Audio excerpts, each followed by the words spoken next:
할렐루야, 승리하신 주님을 찬양합니다. 하나님 12시 기도에 나오신 여러분을 주님의 이름으로 축복합니다. 오늘 하나님께서 우리에게 주신 말씀은 열왕기하 19장 30절에서 37절까지 말씀입니다. 유다 족속 중에서 피하고 남은 자는 다시 아래로 뿌리를 내리고 위로 열매를 맺을지라. 남은 자는 예루살렘에서부터 나올 것이요 피하는 자는 시온산에서부터 나오리니 여호와의 열심히 이 일을 이루리라 하셨나이다 하니라. 그러므로 여호와께서 아수르 왕을 가리켜 이르시기를 그가 이 성에 이르지 못하며 이리로 화살을 쏘지 못하며 방패를 성을 향하여 세우지 못하고 치려고 토성을 쌓지도 못하고 오던 길로 돌아가고 이 성에 이르지 못하리라 하셨으니 이는 여호와의 말씀이시라. 내가 나와 나의 종 다윗을 위하여 이 성을 보호하여 구원하리라 하셨나이다 하였더라. 이 밤에 여호와의 사자가 나와서 아수르 진영에서 군사 18만 5천 명을 친지라. 아침에 일찍 일어나 보니 다 송장이 되었더라. 아수르 왕 산헤립이 떠나 돌아가서 니느웨에 거주하더니 그가 그의 신 니스록의 신전에서 경배할 때에 아드람멜렉과 사레셀이 그를 칼로 쳐 죽이고 아라랏 땅으로 그들이 도망하며 그 아들 에살핫돈이 대신하여 왕이 되니라. 아멘. 여러분은 오늘 본문 말씀과 같은 이러한 말씀을 성경에서 읽으실 때 정말 그 기적과 같은 일들이 실제로 일어났던 일로 생생하게 느껴지십니까? 정말 믿어지시냐는 거예요. 만약에 오늘 본문의 내용이 생생한 은혜로 느껴지지 않으셨다면 그것은 한마디로 오늘 본문 내용에서 하나님의 일하심을 보지 않기 때문이라고 할 수 있는데요. 정말 하나님의 그 일하심은 그때나 지금이나 변함이 없습니다. 즉 하나님은 지금도 동일한 뜻과 동일한 계획을 가지고 일하십니다. 그러므로 오늘 본문에서 하나님의 일하심이 무엇인가를 깨달을 수만 있다면 오늘 나에게서 일어나는 하나님의 역사, 오늘 내 삶 가운데 일하신 하나님을 생생하게 경험하고 만날 수가 있는 거예요. 그리고 원래 이 성경 말씀이 신자에게 생생한 현실로 다가오기 위해서는요, 무엇보다 필요한 것이 바로 새로운 삶에 대한 간절함입니다. 여기서 새로운 삶이라는 것은 하나님을 아는 자로서 하나님과의 새로운 관계에 붙들려 살아가는 삶을 뜻해요. 이것은 세상에서는 볼 수 없는 새로운 삶이죠. 하지만 세상 사람들은 이러한 삶을 원하지 않습니다. 왜냐하면 그들에게는 하나님을 믿는다는 것, 하나님을 안다는 것이 세상을 사는 일에 별 도움이 되지 않는다고 생각하기 때문이에요. 그런데 신자마저 새로운 삶에 대한 간절함이 없다면 성경의 그 어떤 말씀도 생생한 현실로 다가올 수는 없겠죠. 그러므로 오늘 말씀뿐만 아니라 성경의 모든 말씀을 우리가 대할 때는 하나님과의 생명의 관계에 붙들려 살아가는 새로운 삶에 대한 간절함이 있어야 합니다. 그 간절함을 달라고 성령님께 기도하는 마음으로 우리가 성경을 대해야 되는데요. 자, 오늘 본문의 내용은 본문 앞부분에 나왔던 히스기야의 기도였지요. 유다를 아수르로부터 구원하심으로 주 여호와가 홀로 오직 하나님 되심을 알게 해달라는 히스기야의 기도. 그 기도에 대한 하나님의 응답 말씀이 바로 오늘 본문입니다. 자, 일단 히스기야는 산헤립의 편지를 받고 예전처럼 기가 죽어서 굴복하는 모습을 보이는 것이 아니라 하나님에게로 나아가서 간절히 기도를 합니다. 이런 히스기야에게서 우리는 하나님의 살아계심을 믿고 그 하나님께 모든 것을 맡기고 있는 신앙의 모습, 믿음의 모습을 우리가 볼 수 있었죠. 즉 히스기야가 전에는 산헤립이라는 강한 인간을 바라보면서 그에 따른 처세를 했었지만 지금은 인간이 아니라 하나님을 바라보고 있는 거예요. 전에 히스기야가 산헤립을 바라보고 산헤립의 그 강함에 굴복했던 것은 사내립의 힘이나 그가 한 모든 일들이 사실은 하나님이 행한 것임을 생각하지 않은 결과였죠. 하지만 이제는 하나님의 살아계심을 알게 되었기 때문에 이제부터 히스기야는 사내립의 힘보다는 하나님의 살아계심을 더 신뢰하게 된 겁니다. 자, 본문 23, 24절에 보시면요, 사내립의 교만이 무엇인가를 지적하고 있습니다. 두 개 구절 같이 볼까요? 네가 사자들을 통하여 주를 비방하여 이르기를 내가 많은 병거를 거느리고 여러 산 꼭대기에 올라가며 레바논 깊은 곳에 이르러 높은 백향목과 아름다운 잣나무를 베고 내가 그 가장 먼 곳에 들어가며 그의 동산의 무성한 수풀에 이르리라. 내가 땅을 파서 이방의 물을 마셨고 나의 발바닥으로 애굽의 모든 강들을 말렸노라 하였도다. 즉 사내립의 교만함은요, 군대를 거느리고 여러 성읍을 정복한 일들을 자기가 행한 업적으로 높인 거예요. 그래서 사내립은 신들도 아무것도 아니라는 말을 서슴지 않고 한 겁니다. 그런데 25절을 보시면 이런 말씀이 있어요. 25절 볼까요? 네가 듣지 못하였노라. 이 일은 내가 태초부터 행하였고 옛날부터 정한 바라. 이제 내가 이루어 너로 견고한 성들을 멸하여 무너진 돌무더기가 되게 함이니라. 즉 사내립이 행한 모든 일도 결국에는 하나님이 다 행하셨다는 것이 지금 성경이 말씀하는 사실입니다. 바로 이것이 현실임에도 불구하고 이러한 현실을 전혀 알지 못하는 인간은요, 자꾸 자신의 힘을 높이고 자랑하면서 하나님을 신뢰하는 신앙을 조롱합니다. 결국 하나님에 대해 대적하더라는 거죠. 정말 예나 지금이나 세상은요, 하나님을 살아계신 분으로 여기지 않습니다. 그래서 마음 놓고 그 하나님을 믿는 신자들 또한 조롱하고 신앙을 멸시하죠. 하지만 하나님 보시기에는 그런 모든 것들이 하나님을 대적하는 교만인 겁니다. 그리고 그에 대한 결과는 오직 죽음뿐인 거고요. 바로 이 사실을 하나님을 믿는 자로서 잊지 않는다면 그 사람은 세상의 어떤 힘 앞에서도 살아계신 여호와 하나님을 증거할 수 있는 거예요. 36, 37절을 보시면 이런 말씀이 있습니다. 두 개 구절 볼까요? 아수르 왕 사네립이 떠나 돌아가서 니느웨에 거주하더니 그가 그의 신 니스록의 신전에서 경배할 때에 아드람멜렉과 사레셀이 그를 칼로 쳐 죽이고 아라라 땅으로 그들이 도망하며 그 아들 예살핫돈이 대신하여 왕이 되니라. 즉 결국 사네립이 아드림멜렉과 사레셀에 의해서 칼로 쳐 죽임을 당하는 것, 바로 이것이 사네립의 운명이었습니다. 하지만 사네립은 자신이 이렇게 죽을 것을 알지를 못했었죠. 그저 아수르의 힘 있는 왕으로서 자기가 그 오랫동안 부귀영화 누릴 것으로만 생각했을 거예요. 그런데 여러분, 사네립이든 누구든 간에 한 인간의 모든 운명은 여호와 하나님께 붙들려 있습니다. 그 사실을 여러분도 믿으시죠? 이 사실을 세상이 알지 못하고 보이는 것으로만 판단하며 살기 때문에 자기가 조금만 힘이 있어도 교만해지는 거예요. 이것이 바로 하나님을 알지 못한 세상의 본성입니다. 세상의 진짜 모습이에요. 본문 6절, 7절 본문장에 있는 말씀 두 개 구절 보실까요? 이사야가 그들에게 이르되 너희는 너희 주에게 이렇게 말하라. 여호와의 말씀이 너는 아수르 왕의 신복에게 들은 바 나를 모욕하는 말 때문에 두려워하지 말라. 내가 한 영을 그의 속에 두어 그로 소문을 듣고 그의 본국으로 돌아가게 하고 또 그의 본국에서 그에게 칼에 죽게 하리라 하셨느니라 하더라. 여기서 하나님은 이미 이사야를 통해서 아수르 왕이 장차 어떤 운명에 처해질 것인가를 말씀하셨었습니다. 그래서 히스기야는 이러한 하나님의 말씀에서 아수르 왕, 이 사네립의 운명이 어떻게 될 것인가를 알고 사네립의 편지에 기가 죽지 않았어요. 하나님께 나아갈 수 있었던 겁니다.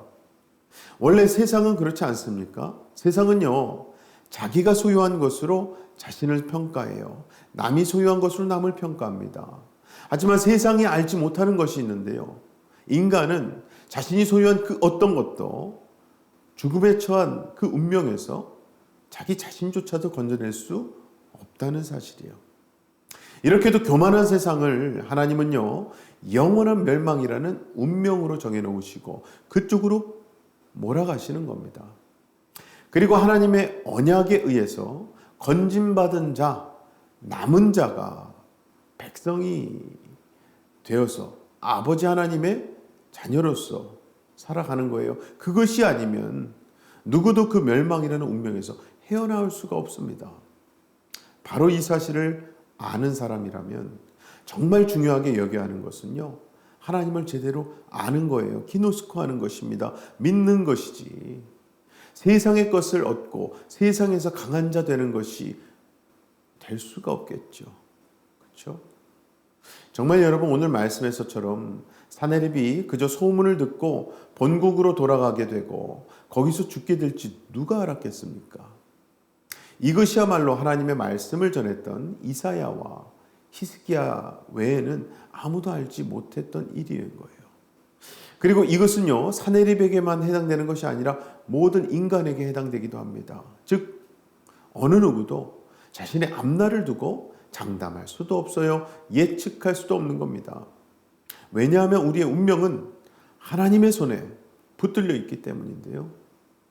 사람이 이 사실을 모르기 때문에 단지 눈에 보이는 이익만 쫓아 살아가는 것이고 세상의 힘이 그 힘만 있으면 다 되는 것으로 여기더라는 거죠. 그래서 우리는요, 예상치도 못한 일이 벌어지는 이 세상에서 내 인생을 하나님이 주관하고 계심을 믿어야 합니다. 네. 그리고 내 인생은 내 힘으로 살아간다는 교만에서 벗어나서 하나님이 인도하시는 인생이라는 사실, 그 인생을 살는 삶으로 나아가야 되죠. 즉 내 뜻대로가 아니라 하나님의 뜻대로 인도되어지는 인생임을 깨닫고 하나님의 뜻만 신뢰할 수 있어야 합니다. 바로 이것이 신앙이잖아요. 그리고 이러한 신앙이 신자로 하여금 하나님이 없는 인생의 비참함을 포기하는 거예요. 그러므로 만약에 자기가 하나님을 믿는다고 신자라고 하면서 세상에서 힘을 가진 자가 부럽다면요, 그것은 하나님을 아직 제대로 만나지 못했다는 증거가 됩니다. 사람을 바라볼 뿐 하나님을 바라보지 않는 거죠. 세상이 하나님 손에 붙들려 있음을 생각하지 않는 거죠. 그래서 그런 사람은 결국 믿음도 세상과 똑같이 세상의 것을 얻기 위한 수단으로 이용하려고 하는 겁니다. 그러다 보니까 성경의 어떤 말씀도 생생한 현실로 다가올 수 없게 되는 거죠. 자, 29절에서 31절 말씀 보시면은 지금은 유다가 고난을 당하지만 결국 하나님이 그들을 구원하실 것임을 말씀하고 있어요. 우리 같이 세 개 구절 볼까요? 또 내게 보일 징조가 이러하니 너희가 금년에는 스스로 자라난 것을 먹고 내년에는 그것에서 난 것을 먹되 제3년에는 심고 거두며 포도원을 심고 그 열매를 먹으리라. 유다 족속 중에서 피하고 남은 자는 다시 아래로 뿌리를 내리고 위로 열매를 맺을지라. 남은 자는 예루살렘에서부터 나올 것이요 피하는 자는 시온산에서부터 나오리니 여호와의 열심히 이 일을 이루리라 하셨나이다 하니라. 그리고 그 모든 역사의 목적이 34절이었어요. 34절 보시면 내가 나와 나의 종 다윗을 위하여 이 성을 보호하여 구원하리라 하셨나이다. 즉 다윗에게 하신 하나님의 언약이 유다와 이스라엘 백성의 구원의 근거가 되는 겁니다. 그리고 여러분, 지금도 하나님은 이 언약을 근거로 자기 백성의 영원한 생명을 위해 일하고 계십니다. 바로 이것을 하나님의 열심이라고 말씀하는 건데요. 아무쪼록 이 하나님의 열심이 있기 때문에 저와 여러분이 이렇게 하나님으로부터 생명을 받고 구원받는 자녀, 그리고 아버지 하나님, 이 관계에 있게 됨을 명심하시고 오늘도 우리 아버지 하나님의 뜻에 맞게 살아가시는 저와 여러분 되시기를 주님의 이름으로 간절히 축원합니다. 이 시간 함께 기도하실 때에 하나님을 우리에게 생명을 주신 분, 정말 생명 그 자체 되시는 분이심을 인정하게 해달라고 기도합시다. 그래서 사내립과 같이 세상을 의지하는 게 아니라 히스기야와 같이 이사야처럼 다윗처럼 하나님을 의지하고 하나님 말씀 붙들고 살아가게 해달라고 함께 기도하겠습니다. 기도합니다. 아버지 하나님 감사합니다. 오늘도 우리에게 말씀 주셔서 말씀 붙들고 살아가게 하시니 감사합니다. 오늘 말씀에 나온 사내립처럼 하나님조차도 대적하고 또 우습게 봤던 그 영혼이 결국 어떻게 되는지 우리가 볼 때마다 우리가 정말 하나님을 의지하고 붙들어야 됨을 고백합니다. 히스기야가 또 이사야가 다윗이 하나님을 알고 하나님을 믿는 사람으로서 항상 하나님 말씀 붙들고 살았듯이 우리 또한 하나님 말씀 붙들고 오늘도 승리하는 하루 되게 하여 주시옵소서. 하나님께 큰 영광 올려드리고 하나님의 뜻대로 하나님의 뜻 이루어드리는 삶이 되게 하여 주시옵소서. 다음은 우리 교회 위에 기도하실 때에 안식월 중이신 우리 담임 목사님 위해서 그리고 동역하신 우리 모든 부교육자분들과 평신도 리더십 위해서 기도 부탁드립니다. 특별히 내일 돌아오는 우리 일본 선교팀 위해서 25명의 인원들 레베카 전사님 포함한 인원들이 잘 돌아올 수 있도록 기도 부탁드립니다. 함께 기도하겠습니다. 아버지 하나님 감사합니다. 우리 새누리교회를 이 땅 가운데 세워주시고 많은 이들을 거듭나게 하시고 회복케 하시고 구원받게 하시니 감사합니다. 하나님 우리 담임 목사님 안식월 중이십니다. 여기간의 강건함, 치유함, 회복함 주시고 무엇보다 성령 충만, 비전 충만케 하셔서 다음에 돌아오실 때에 하나님 우리 모든 교회가 아버지 하나님 주신 비전을 같이 붙들고 하나님의 뜻 이루어 나갈 수 있도록 도와주시옵소서. 하나님 그간 교회를 지키고 세워나갈 우리 부교육자분들과 또 평신도 리더십을 하나님 앞에 올려드립니다. 저희 모두가 하나님 의지하며 기도하기를 쉬지 않게 하시고 하나님의 뜻 이루어드리는데 최선을 다할 수 있는 우리의 모든 교회 지체들 되게 하여 주시옵소서. 또 하나님 우리 일본 선교팀 25명 안전하게 복귀할 수 있도록 그 발걸음 주장하여 주시옵소서.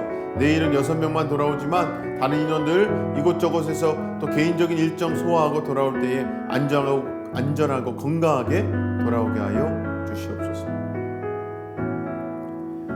자, 마지막으로 우리 주변에 질병으로 힘들어하고 있는 환우를 위해서 기도하겠습니다. 질병뿐만 아니죠. 마음의 아픔, 정신적인 고난, 여러 가지 것들 하나님 붙들고 의지하고 기도할 때에 승리하고 이겨낼 수 있을 줄로 믿습니다. 함께 기도하겠습니다.